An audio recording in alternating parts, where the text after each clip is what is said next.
No silêncio abafado da madrugada em Atteridgeville, um bairro nos arredores de Pretória, a tranquilidade aparente de um hostel foi quebrada por uma sucessão de disparos que ecoaram pela escuridão. Quando o sol começou a nascer, a cena revelada era de devastação. Corpos espalhados, moradores em choque, crianças entre as vítimas. A África do Sul acordava para mais um massacre, um episódio que expõe, mais uma vez, as profundas fissuras de violência e criminalidade que marcam o país. A notícia se espalhou rapidamente. Ao menos 11 pessoas haviam sido executadas em um ataque brutal dentro de um alojamento comunitário. Informações iniciais sugerem que homens fortemente armados invadiram o local e abriram fogo sem distinção, deixando um rastro de morte e desespero. A polícia sul-africana descreveu a cena como horrível, e moradores relatam que tudo aconteceu em poucos segundos, impossíveis de prever ou evitar. As motivações ainda são incertas. Gangues, vingança, disputas internas, hipóteses que já fazem parte de um ciclo triste e conhecido. A forma como a tragédia foi explicada pela imprensa revela como cada lente jornalística molda a percepção do mundo.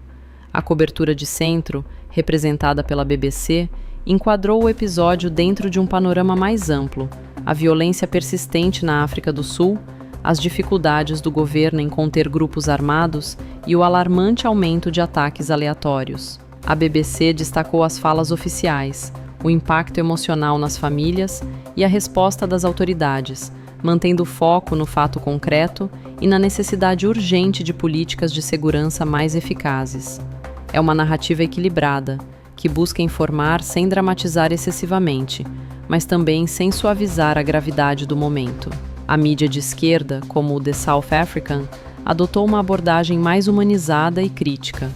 O massacre não é apenas um episódio isolado, mas um sintoma de desigualdade, abandono estatal e falhas estruturais que afetam principalmente comunidades pobres e vulneráveis.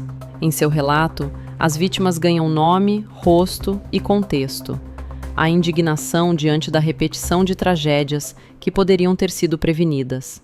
A narrativa enfatiza a responsabilidade do governo em garantir proteção básica, questiona a presença insuficiente da polícia e chama a atenção para o aumento de armas ilegais circulando no país. Para essa linha editorial, a violência não é acaso, é consequência. Já a mídia de direita, como o Times Live, direcionou o foco para o aspecto criminal e para a necessidade de medidas duras. A ênfase recai sobre a ação dos agressores, o potencial envolvimento de gangues e a falha das autoridades em responder de maneira rápida e firme. O tom é mais voltado à cobrança por segurança, ao fortalecimento das forças policiais e ao endurecimento das leis. A tragédia é tratada como resultado da permissividade diante do crime organizado e da falta de controle estatal. Aqui, as vítimas aparecem menos como símbolo social e mais como retrato de um país que perdeu o domínio sobre a própria segurança interna. No fim, apesar das diferenças de viés, todas essas narrativas convergem em uma mesma constatação. A África do Sul enfrenta um problema profundo, enraizado e urgente.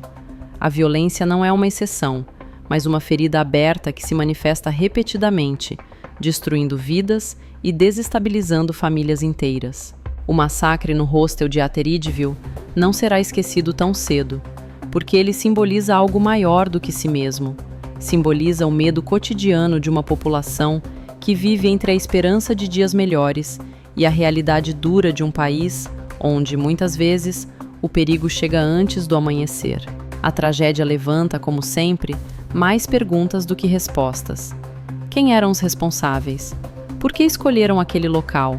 E, sobretudo, até quando episódios como esse continuarão se repetindo?